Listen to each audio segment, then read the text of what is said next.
This video is to show how to properly assemble Lexus new RX crossbars. It is also applied to new Lexus RX crossbars.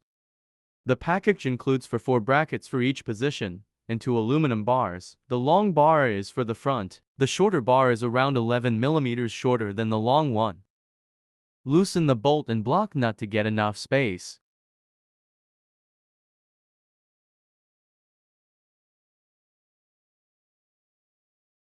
Insert the blick nut into the tube. The bottom button stays in the hole at the bottom of bar end. Push bracket until beams lining up in the tube.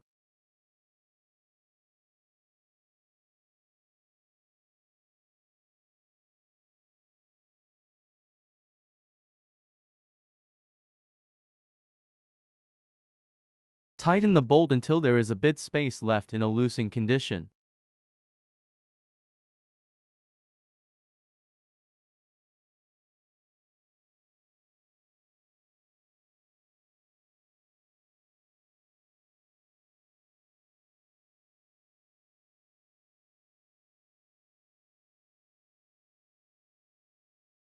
Please contact us or visit our site posted and comment for more info or help.